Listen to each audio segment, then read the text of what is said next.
bit of an exercise? Sure. Okay, and then, if you don't like it, just tell me.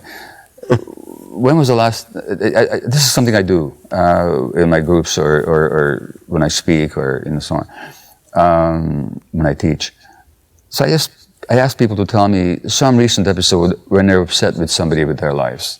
And something that they're open to sharing. So it doesn't have to be anything sordid or something, but just something, whether it's your spouse, partner, the bus driver, I don't care who. Sure. A friend. Okay. So are you willing to go there? Anything. Okay. I can share anything? Just where you were upset with somebody. Okay. Yes. Okay, so what happened? Describe it? What happened, yeah. All right. There were a number of issues in my home, broken aspects of the home, things that were falling apart or needed to be fixed. Physically. Okay, yeah. Right. And I had hired someone to do these things while I was gone. Okay. And I came back and none of them were fixed. Okay. And your emotional reaction was? Anger. Rage. Anger, okay. Anything else besides anger? I think they're close cousins. Frustration. Frustration is anger, yeah. Yeah. I was disappointed. Disappointed is sadness. Yeah, it's a different feeling.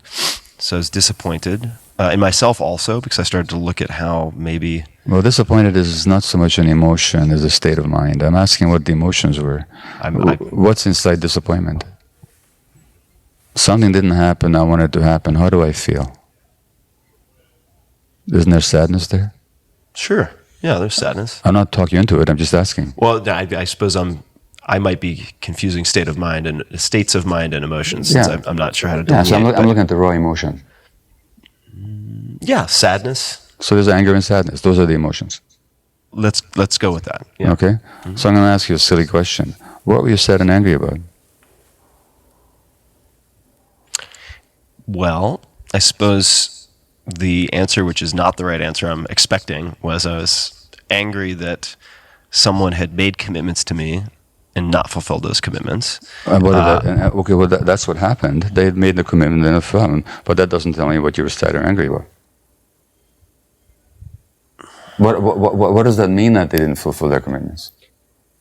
Meant that they didn't care about me. They didn't they didn't respect me. So they didn't care about you and didn't respect you. What kind of person doesn't get cared or respected?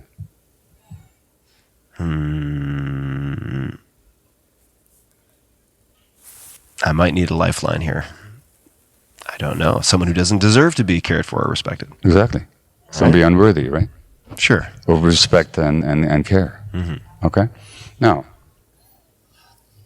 if there are other people here, which there usually are when I do this exercise, I would ask them, okay, we just listened to Tim tell us about this experience.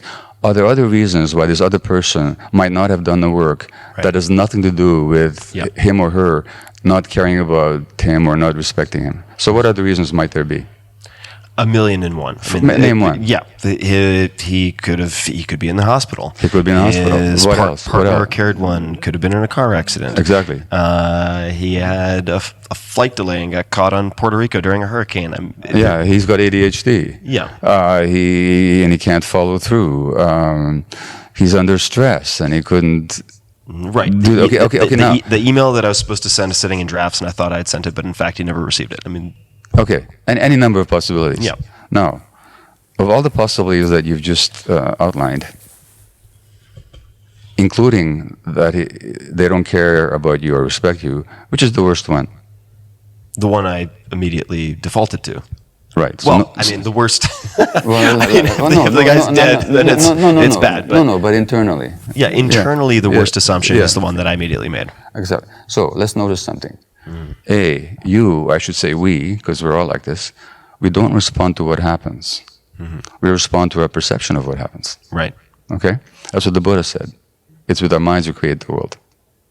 So that if you'd found out he had ADHD or he was stressed, or you might have been sad for him, but you would not have been angry and you would not have been sad. Okay? You might have, So, first of all, we don't respond to what happens. We respond to our perception of what happens, to our interpretation of what happens. Number 1. Number 2, of all the possible interpretations, we choose the worst one. Yeah. number two. Thirdly, what I just said isn't true. We didn't choose it. It's not like you went through all these possibilities and you Right. said, It wasn't which- multiple choice and Yeah. I chose option D. Oh no, he doesn't care about me. He doesn't respect me. You didn't do that. Your brain jumped there automatically, right? And the question is why. Yeah. Now here's the learning. First time in your life that you felt hurt and angry that when you perceived somebody didn't care about you or didn't respect you? Or has it happened before? This is where the exercise might go sideways. I'm going to hit pause on that. I think that's probably for more of a conversation over wine. But you'd probably agree it's not the first time. It's not the first time. Very good. And most people I talk to, it goes back way back Yeah, this goes way back. into childhood. Okay? And that's what trauma is. We don't respond to the present moment. We respond to the past. Now, but along the lines of our discussion, it's a beautiful learning opportunity. Now you get to know. Now, what if you assumed for a moment that you're the most lovable, most worthy of care, most worthy of respect person in the history of the universe? And this guy doesn't do your home.